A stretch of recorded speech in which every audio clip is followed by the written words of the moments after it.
Hi Rowan and Jace. Today we are going to be working on the second part of our Scarecrow drawings. The items that you are going to need are the drawing we did last time, the oil pastels, a large paintbrush, the watercolor trays, water, and a cloth or paper towel to wipe your brush on. All right, so before we get started, we just want to review what we have going here. We need today to color in, so we've got ours look like this, right? We need to color in the background, so we need to put green in for the grass.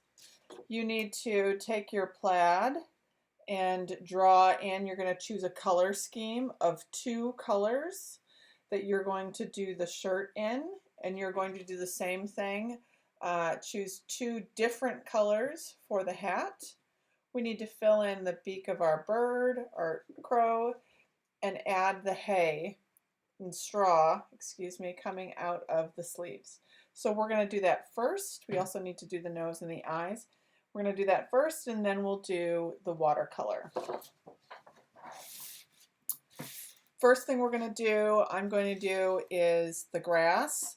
I'm going to use a dark pastel, oil pastel, use it on its side to fill in our space where we have our horizon line, and everything below that is going to be our grass in the field.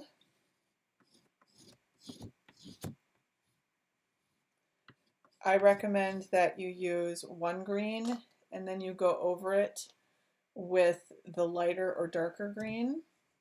So I started with the dark. I'm going over it with the light.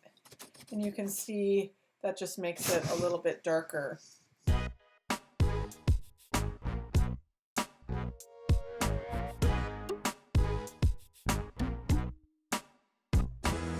I'm going to do warm colors. Warm colors are red, orange, and yellow next to each other on the color wheel. I'm going to use warm colors for my stripes on my shirt. So I'm going to, because we'll have our straw being yellow and orange, I'm going to go with a dark orange and the red, and I am going to trace the lines that I have put in. And I'm going to skip each set of 3 lines and make one with the dark orange and then one with the lighter orange. Okay, so I've got my stripes going down. I'm going to use the red, and I'm going to do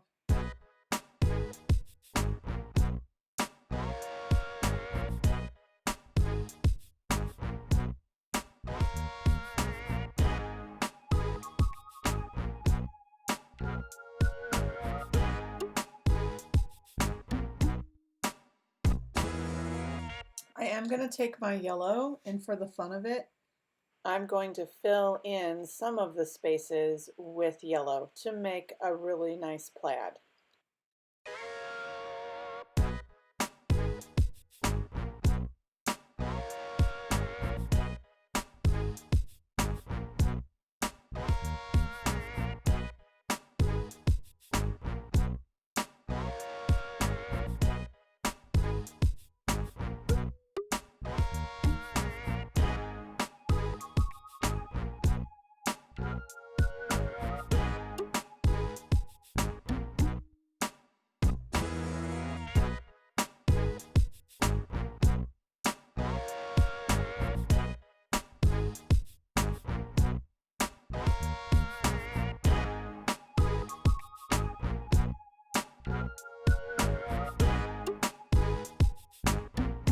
So there I have my yellow. And the last part of This section I'm going to color in some of the spaces with red. So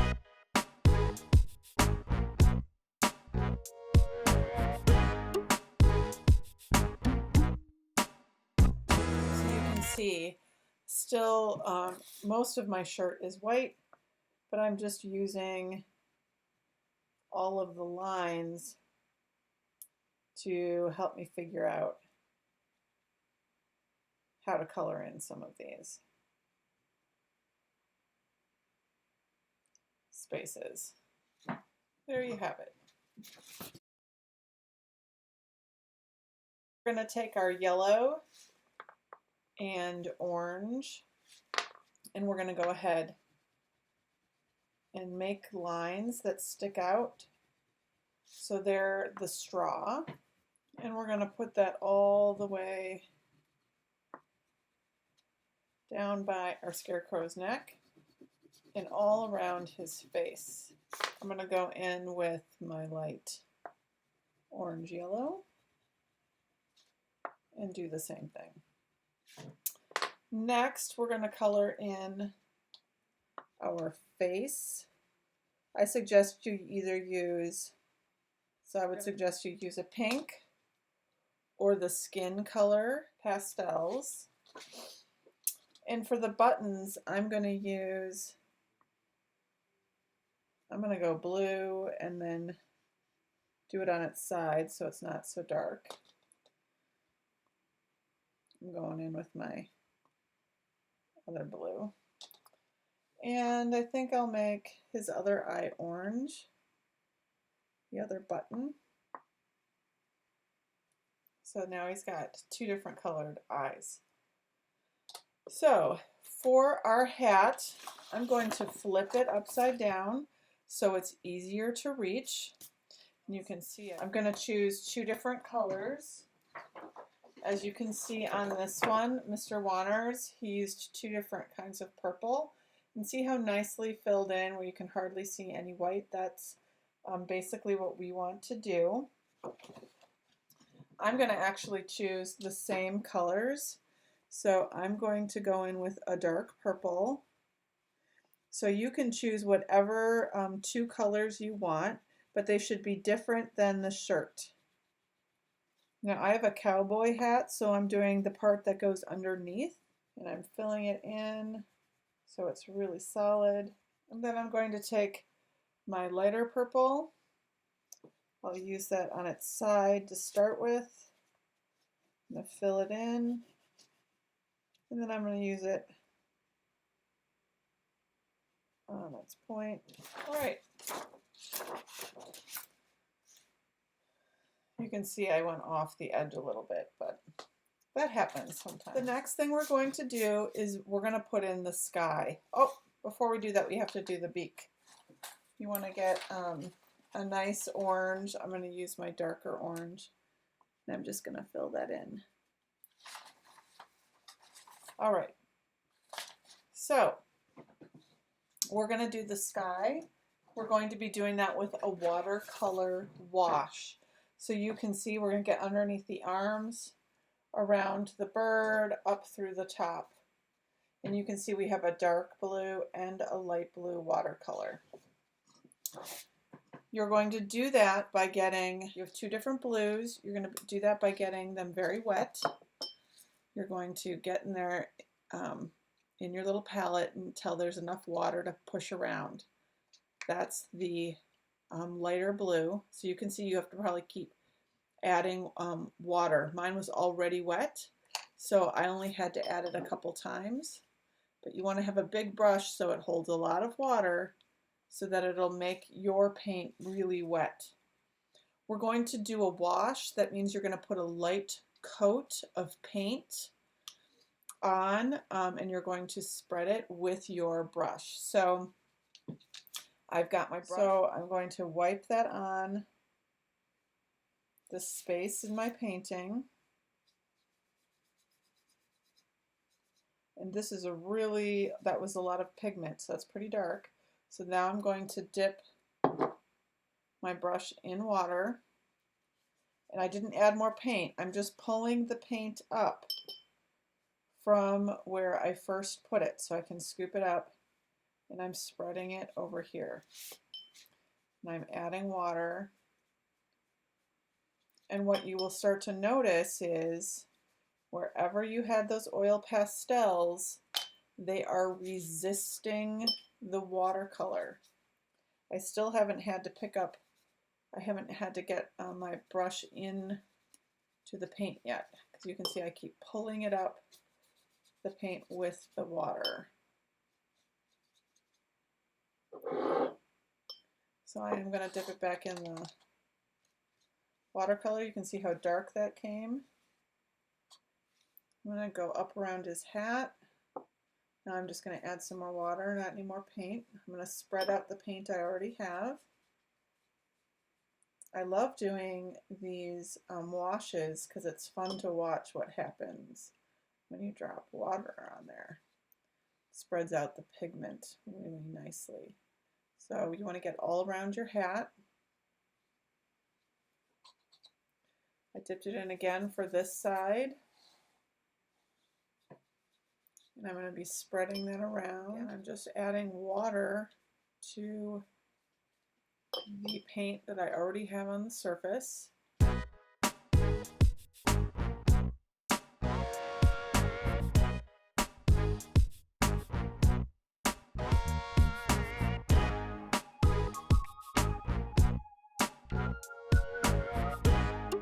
Okay, your paper should be pretty wet from where the paint is. You're going to want to move your light aside and pull out your palette that's darker. You can see mine is already wet. You want to add water until yours is wet as well. See how much I can move that water around? That's how much you want in there. I'm going to add little drops. You can see. And I've put those down, and I'm going to add just water to it. And then I'm going to spread it. I'm going to scoop some of that up and put it over here. So we have a mix of blues. I'm not going to put it everywhere, but just enough to spread it out. I'll probably do one more dip over here, and I'll add more water and pull that dark colored paint down. There you go. So you can see how that goes. Once you've done that, you want to clean your brush in the water. You want to tap it on your cloth and let that sit. We don't like our paint brushes to go upside down. In the water, if they soak too long, that can wreck them. So we set them down after they're clean. I want you to pause this video, take a little break, do your blue sky, and then just let this dry. Once it's dry, we're going to come back and do the face of our scarecrow. All right, now that you have your painting, your scarecrow dry, we're going to go ahead and add a skin tone, an orangey skin tone to our scarecrow. You can see what that looks like here. We're going to be adding it to the face and to the neck.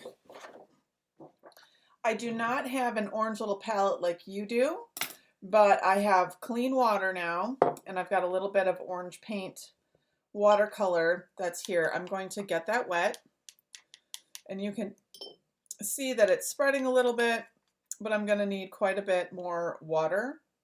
So I'm going to keep adding water to my container until I get a decent amount. And then we're going to put a wash over our scarecrow, just like we did with the blue. So you can see I've just added some of my orange paint that I've mixed up to our scarecrow face. So I'm dipping my paintbrush in my water to spread it. I'm going to continue to pull some from my container, and as you can see, I can paint right over the areas, the buttons that I painted, I colored with oil pastels. And it resists, again, it does not allow the watercolor paint to stick to it. Now, if you have any spots where there is a little bit of watercolor beading up on your oil pastel, you can take your cloth and you can just lift it out and dip it. So that is a very quick wash. You can add water, you can add a little more pigment if you want, but we're just going to let that dry. All right, guys, great job. I cannot wait to see your scarecrows all dried. Please make certain that you put these up on Seesaw. I haven't seen any of your work and I cannot wait to see what you are working on.